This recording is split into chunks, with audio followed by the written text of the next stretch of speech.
નુકસાન ન કરશો ક્યારે ભક્તિમાં. જે છેલ્લો ઉપદેશ ભરતજી મહારાજે કહ્યું કે તમે સત્સંગમાં જાઓ છો ને, ગમે તેટલા દાન ગમે તેટલા પુણ્ય કરશો, તમે અનાજના દાન દેશો, સોનાના દાન દેશો, ધનના દાન દેશો, ભૂમિના દાન દેશો, પણ જ્યાં સુધી કોઈ મહાપુરુષના ચરણની રજ તમારા માથા ઉપર નહીં પડે ત્યાં સુધી તમારું ભાગ્ય નહીં બને. વિના મહત્પાદ રજોભિષેકમ. ગોઠણની પગ નથી, ગોઠણની રજ નથી કીધી હો, એના પગની રજ કીધી છે. કારણ કે હવે આપણે ગોઠણને પગે લાગતા થઈ ગયા છીએ, વાંકા વળી નથી શકતા.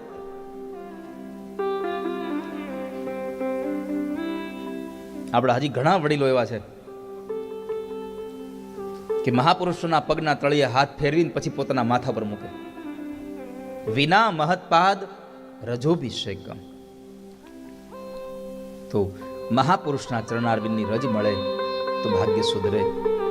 અને પછી તો ખગોળ ભૂગોળનું જ્ઞાન ભરતજી મહારાજે રાજા રહુગણને આપી અને એનો જન્મારો સુધાર્યો.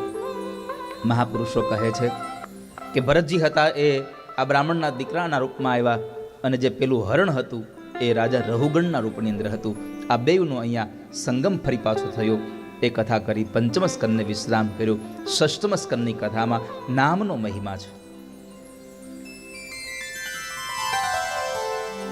नाम लिया उन सब लिया, सभी शास्त्र का भेद, बिना नाम नर के गया, पढ़ पढ़ चारो वेद. જેણે નામ લીધું છે એનો ઉદ્ધાર થયો છે. નામ લિયા ઉન સબ લિયા, સભી શાસ્ત્ર કા ભેદ. તમે બધા જ વેદોને વાંચતા હો પણ ભગવાનના નામનું સંકીર્તન ન કરો. અને કથામાં મધ્યમાં ગમે ત્યારે અડધો કલાક કલાકની કથા જાય પછી સંકીર્તન થવું જ જોઈએ. એટલા માટે કે તમે જે એક ભાવ સાથે ભગવાનની કથામાં જોડાઈ ગયા હો તો ક્યારેક ક્યારેક આપણને ઊંઘે આવી જાય. એ જગાડવા માટે આ કીર્તન છે.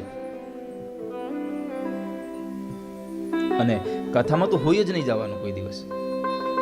અને કથામાં તમારી બાજુમાં કોઈ હોઈ જતો હોય તો કાઢી મૂકવાનો, એ ભાઈ પાછળ વયો જા. દેવી ભાગવતમાં લખ્યું છે કે કથામાં આવીને જે સુઈ જાય એ બીજા જન્મમાં અજગર બને. હા, લખ્યું છે બીજા જન્મમાં અજગર બને, સાપ. અને બાજુમાં બેઠો હોય તો જગાડે નહીં તો પાછો એ બીજા જન્મમાં મદારી બને. પછી ટોપલામાં જગાડે આપણને, એ જાય એ જાય. માટે કથામાં આવીને સુઈ ન જશું. માણસને જગાડવા માટે આ કીર્તન છે, ઉઠાડવા માટે નહીં.